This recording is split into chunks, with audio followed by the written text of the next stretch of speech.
Ante todo, he de decirle a nuestros hermanos que estamos en tercera cámara. Esta no es segunda cámara, ni es primera, ni es antecámara. Hemos venido hablando sobre antropología gnóstica. Y hoy, como siempre, continuamos con las lecciones de antropología gnóstica. Rogamos, pues, a todos nuestros hermanos visitantes poner el máximo de atención. Ante todo, es bueno saber que los antropólogos nos hablan de tres épocas muy importantes. Primera, el periodo mesozoico, paleozoico, dispensen. El segundo, el periodo mesozoico. Y el tercero, el periodo cenozoico. Afirman ellos en forma enfática que durante el periodo paleozoico existieron sobre las aguas de la vida los primeros seres unicelulares, los microorganismos. También existieron los moluscoides, los moluscos, los peces y los primeros reptiles. Esto lo afirman los antropólogos materialistas con una seguridad increíble, como si ellos hubieran estado presentes en las épocas arcaicas, como si en verdad hubieran podido ver, oler, palpar y hasta oír todo lo que en aquellas edades ocurrió.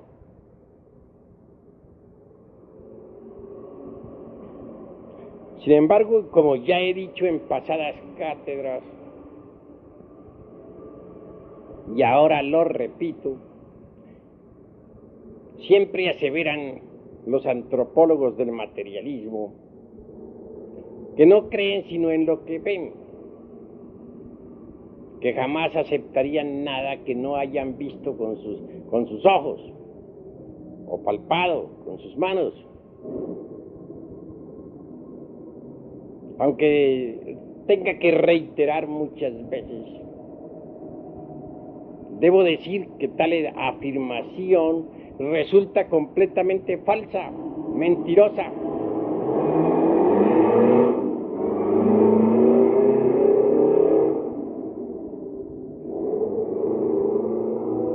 No importa que haya ruido, lo que nos importa es que haya aire. Dejen las ventanas abiertas. Así pues, mis queridos hermanos, ellos están creyendo en lo que nunca han visto, en lo que nunca han palpado. Están afirmando en forma increíble suposiciones falsas. ¿Cuándo vieron ellos la época aquella primaria?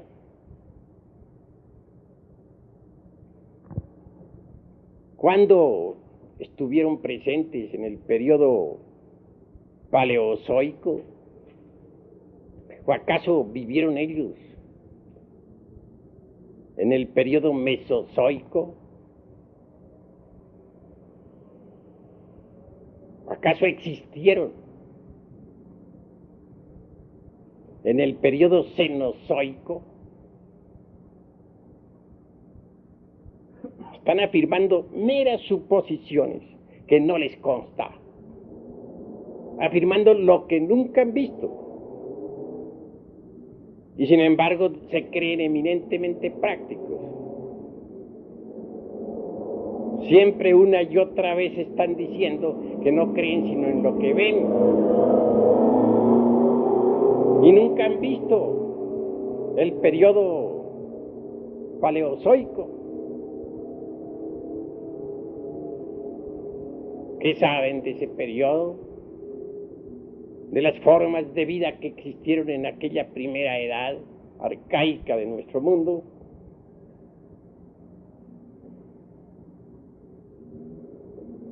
Hablan también del periodo mesozoico, el de los grandes reptiles antidiluvianos.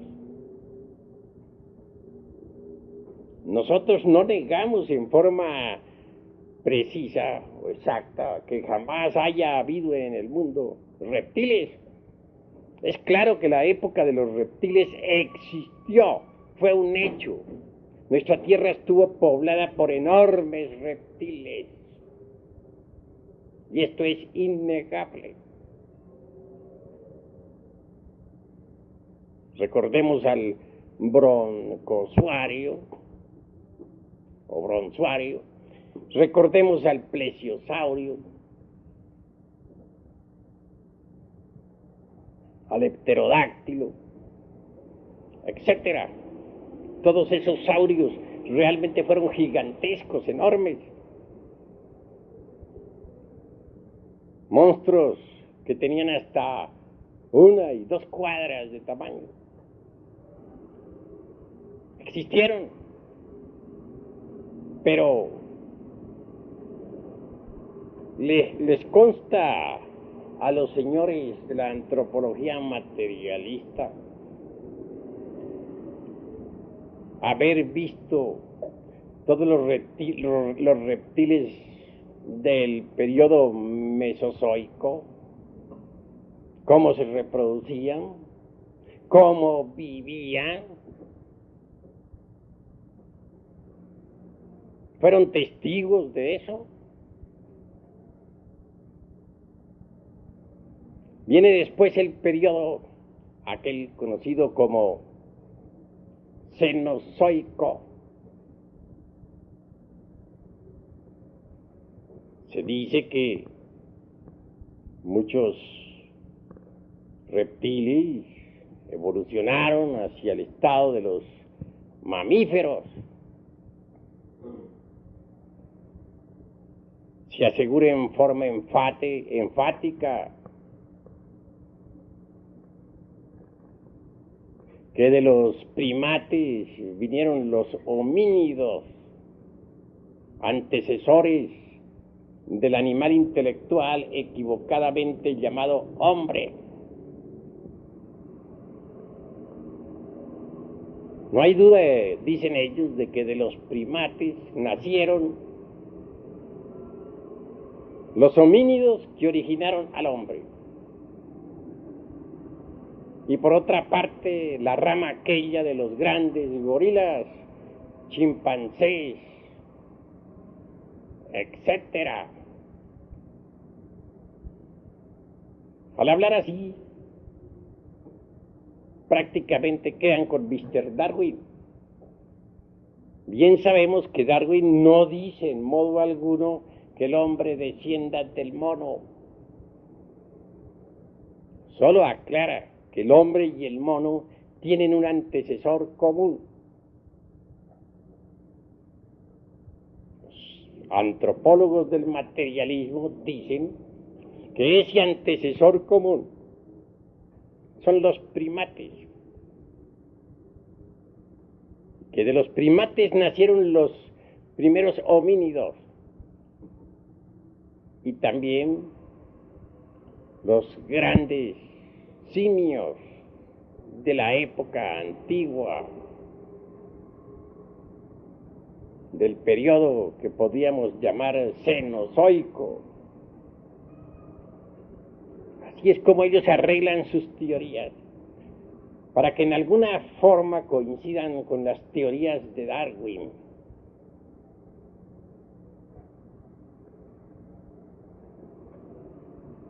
Pero ¿existió acaso, o existieron acaso esos primates?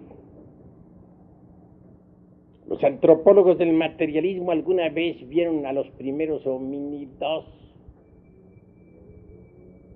¿Les consta? ¿Podrían jurar acaso que de esos homínidos nacieron por un lado los simios gigantes y por el otro los hombres?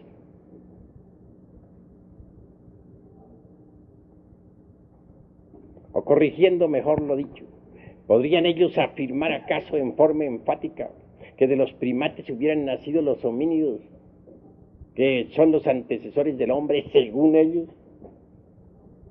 ¿Se atreverían a decir que también de esos primates nacieron todas las especies de gorilas y chimpancés gigantescos que pueblan y poblaron la faz de la tierra en las épocas arcaicas? ¿Qué saben de eso los señores del materialismo? Por otra parte, Haeckel, como siempre con sus teorías, asigna pues al humanoide actual unas 17 o 18 genealogías. Estas devienen de los marsupiales.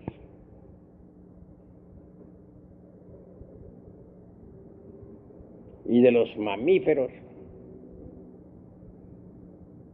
Y lo habla Haeckel con tanta seguridad como si lo hubiera visto.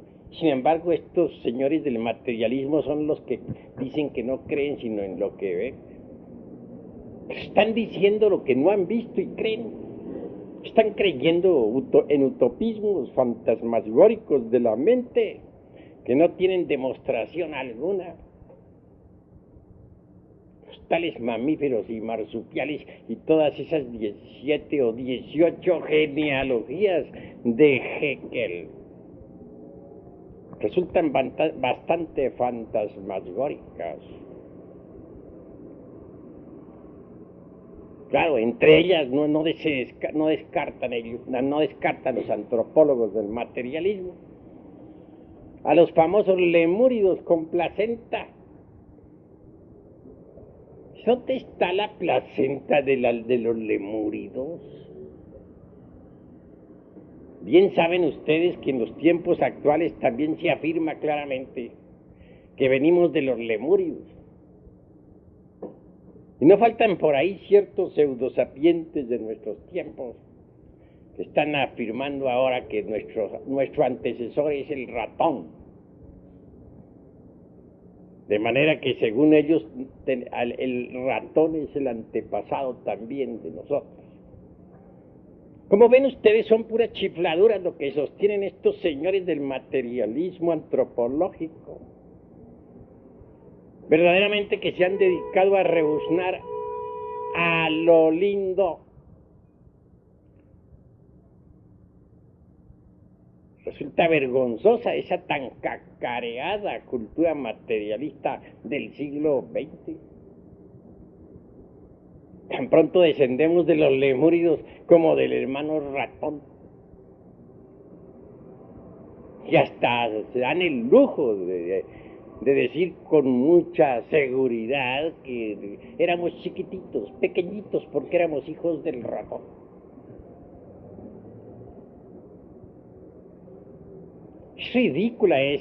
Son ridículas esas aseveraciones del materialismo antropológico. Bien sabemos nosotros por las tradiciones antiguas que la raza humana estuvo formada por gigantes, gigantes de la Atlántida, gigantes de la Lemuria, gigantes de la época hiperbórea, gigantes de la época polar.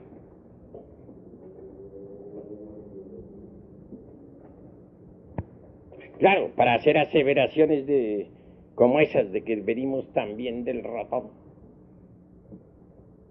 tiene que haber excesiva ignorancia. Y quienes así escriben abusan terriblemente de la inteligencia de los lectores. Quienes escuchan semejantes sandeces realmente son víctimas de la ignorancia. Porque ni el mismísimo ratón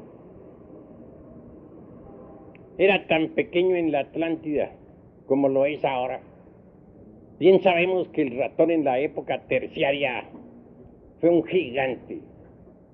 Podría tener el tamaño de una vaca. Así pues, decir que el ser humano era chiquitito y que ha ido creciendo. Que chiquitito porque era el hijo del ratón. Es en el fondo espantosamente ridículo. Vean ustedes cómo se mueven esos cínicos del materialismo. Tan pronto están diciendo que venimos de los primates aquellos que ya cité y de los cuales nacieron los primeros homínidos. Como tan pronto están afirmando otra cosa, que nuestro antecesor es el ratón. Cuando se cansan con el hermano ratón, entonces apelan pues al mandril, debido a que el pobre animalito tiene las nalgas rojas. Vean ustedes qué ignorantes son esos antropólogos del materialismo. Esos son los que están degenerando a la humanidad, los que le están quitando a la humanidad los principios eternos, los valores eternos del espíritu. Esos son los que han precipitado a la humanidad por el camino de la involución y de la degeneración. Bien sabemos que cuando a la humanidad se le quitan los valores eternos, los valores del espíritu, degenera espantosamente. Esos son los que mandan a sus secuaces, a los bribones del materialismo, a enseñarle a las gentes de los campos todas esas sandeces. Esos son los que se han convertido en los instructores de la pobre gente que vive en las aldeas, en los villorrios. Esos son en verdad los que están precipitando la degeneración, porque le están quitando a la humanidad los valores eternos. Podríamos considerarlos como corruptores de menores, porque corrompen a las pobres gentes sencillas de los campos. Con sus sandeces dañan la mente de las pobres gentes. Esos son los que forman planes educacionales dentro de los cuales se excluye todo lo que tenga sabor a espiritualidad. Pero no tienen bases serias como para pronunciarse contra las enseñanzas espirituales de la humanidad. Aseverar tan pronto que venimos del mandril como del ratón, o de los primeros primates de la época cenozoica, pues es bastante ridículo.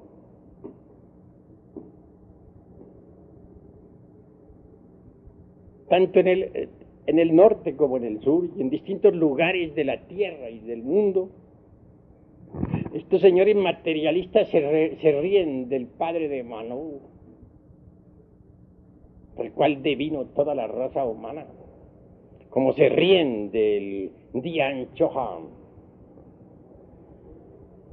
que les parece personaje utópico, y sin embargo no tienen ninguna inconveniente en creer en el Sosura del señor Hecker,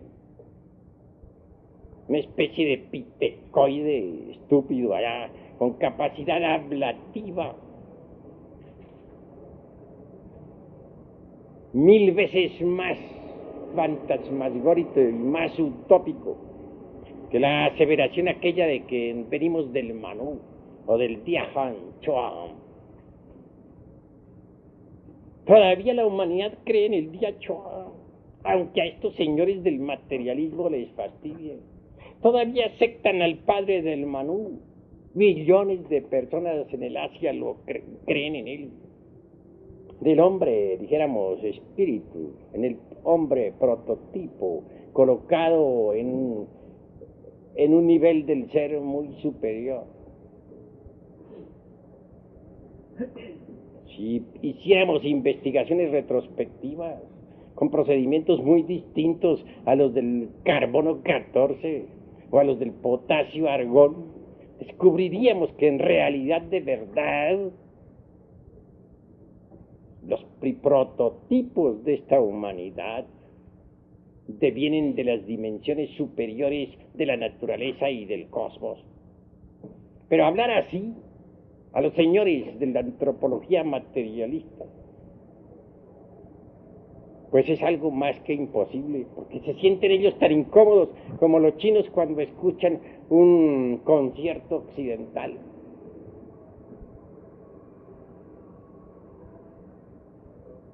Así que ha llegado la hora de analizar juiciosamente cuál es esa cultura materialista que está sirviendo de base a los pueblos, a las naciones. Tenemos que buscar el origen de tanta corrupción y de tanta perversidad. No es posible que nosotros sigamos permitiendo que la humanidad sea víctima de la ignorancia. Eso es absurdo en un 100%. Esas 17 o 18 genealogías del señor Haeckel y sus secuaces están buenas como para un Molière y sus caricaturas. Es decir que aquellos lemúridos, pequeños animalitos de ojos muy vivos, tuviesen placenta y se pudiesen contar entre nuestros antecesores, es absurdo. Que bien sabemos que los lemúridos no tuvieron placenta jamás. Ese es un error zoológico imperdonable. Realmente Haeckel ha hecho gran daño a la humanidad. Por eso alguna vez dijimos que sus memorias se olviden y que no se ponga nunca su nombre en las calles, parodiando a Job, el profeta. Además, en la época de Haeckel, todavía no se conocía la embriogénesis. ¿Cómo se atreve pues Haeckel a hablar de lemúridos con placenta? Absurdo, en un 100%. Cuando uno analiza estas cosas, no puede menos que sentir asco por esa escuela del materialismo que está corrompiendo a la humanidad, quitándole sus valores eternos, precipitándola por el camino de la involución.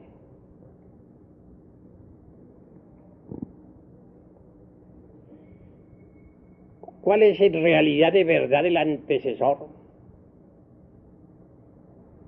del hombre de la época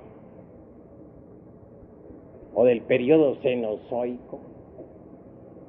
¿Cuáles son sus descendientes?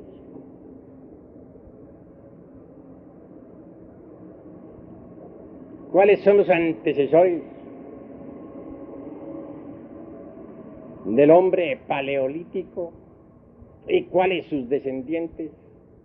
¿Cuáles los antecesores del hombre neolítico? ¿Y cuáles sus descendientes? ¿Los conoció alguna vez Mr. Darwin? ¿Los conoció Haeckel o Mr. Huxley? ¿En qué se basa la antropología materialista para hablar con tanta autoridad sobre el Homo sapiens?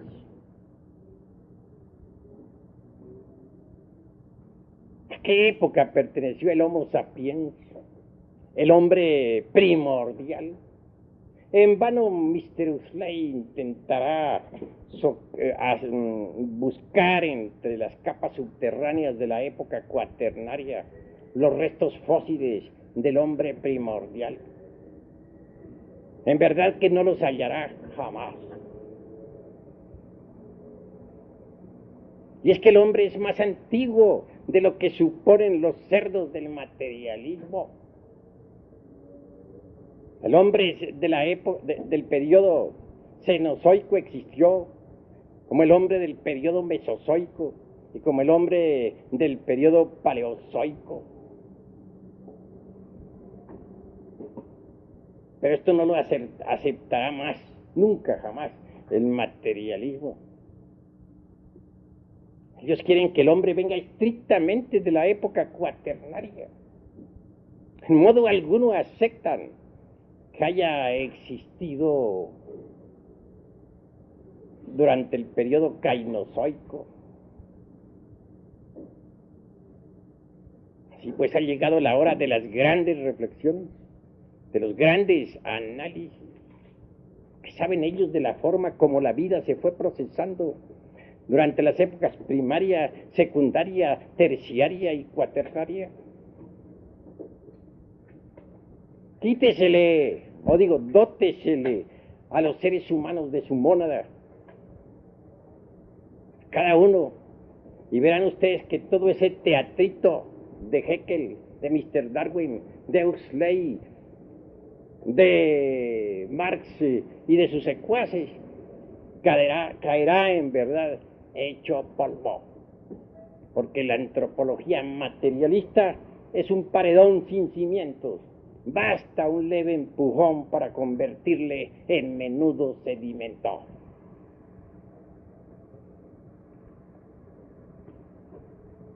En mi pasada cátedra hablé aquí sobre el ombligo del universo. Y eso sí deberían estudiar los famosos antropólogos materialistas.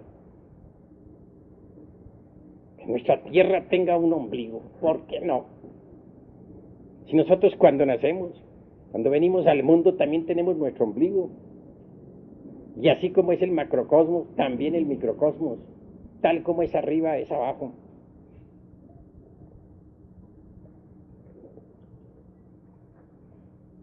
Hablamos entonces, en nuestra pasada cátedra, sobre el Omeyocan. Algo dijimos. Sí, ¿qué es el Omeyocan?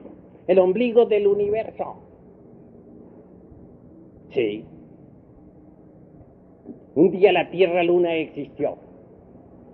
Tuvo mares, tuvo montañas llenas de vida, de vegetación. Tuvo también sus periodos paleozoico, mesozoico, cenozoico. Pero que los mundos, como todo lo que es, ha sido y será, nace, crece, envejece y muere. La materia meramente física de la Luna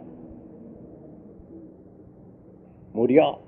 Hoy es un cadáver, como ha quedado demostrado por los astronautas que han descendido en el suelo lunar. Pero la vida en sí misma, la sustancia viva de la materia, no murió. Continuó procesándose en una cuarta coordenada, en una cuarta vertical, junto con las semillas de todo lo existente. Esa sustancia materia más tarde se procesó en una quinta coordenada, y luego en una sexta, posteriormente en una séptima. Y cuando cayó en la séptima, se sumergió entre el seno del espacio abstracto absoluto. Esa sustancia homogénea, ese Mulaprakriti de los orientales, esa tierra primigenia o primordial, continúa existiendo. Era una semilla que no podía perderse y ahora estaba depositada en el espacio profundo. En esa semilla la vida continuó latente. Esa semilla, he dicho y lo vuelvo a repetir hoy, es el Iliáster de los sabios.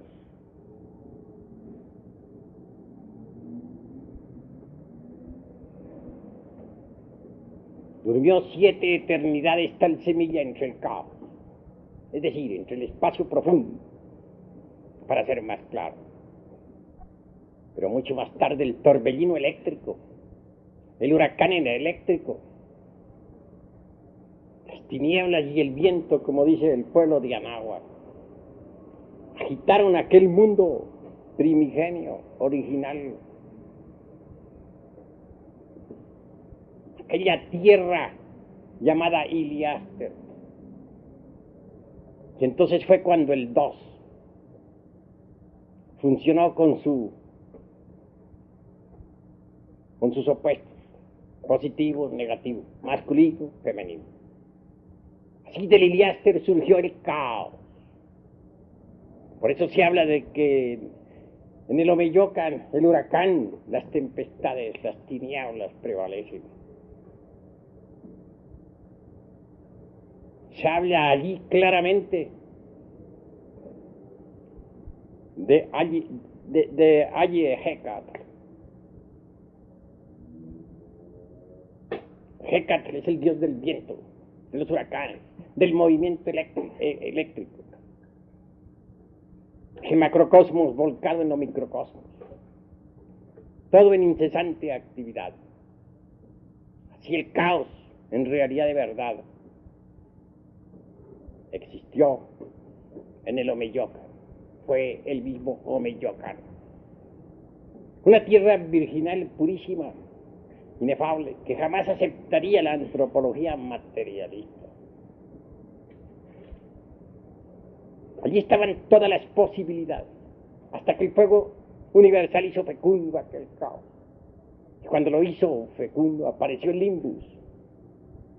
Ese limbus extraordinario dio origen a todo lo que es, ha sido y será. Desde entonces, desde el ombligo del universo, hubo sucesivos desdoblamientos a través de varias dimensiones. Y el hombre meramente germinal pasó por... Fue la época del protoplasma. Y la vida evolucionante e involucionante, a través de varias dimensiones, vino a cristalizar por último en la tierra protoplasmática. Existió una primera manifestación en el mundo de la mente, en la región de la mente cósmica o de la inteligencia universal. Una segunda manifestación de todo lo que es, ha sido y será, en un segundo periodo.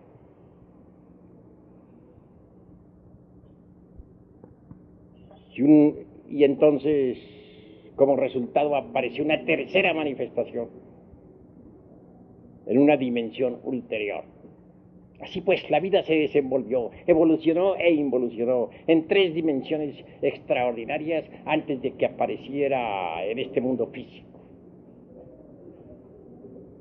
La vida existió primero en el estado mineral, pero una clase de minerales que hoy en día no aceptarían los antropólogos ni los geólogos materialistas.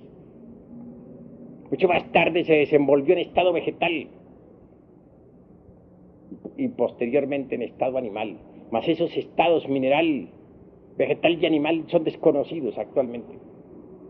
Constituyen algo así como el arquetipo de estos reinos mineral, vegetal y animal actualmente existentes. Es obvio que antes de que la vida apareciera sobre nuestro mundo protoplasmático, había surgido de entre las especies animales existentes una criatura muy semejante a cualquier mamífero o a cualquier simio, pero en realidad de verdad muy diferente a los simios. Cuando ese hombre original o primigenio logró cristalizar en forma densa, pasó por una transformación de su morfología. Se pareció así sobre el casquete polar del norte que otrora estuviera situado en la zona ecuatorial. Ya en mi próxima plática hablaré sobre el movimiento de los continentes, y entonces vamos a decirle al mundo lo que realmente es la Pangea. Hoy solo nos limitaremos a decir que la vida se desarrolló en otras dimensiones antes de cristalizar en el mundo físico.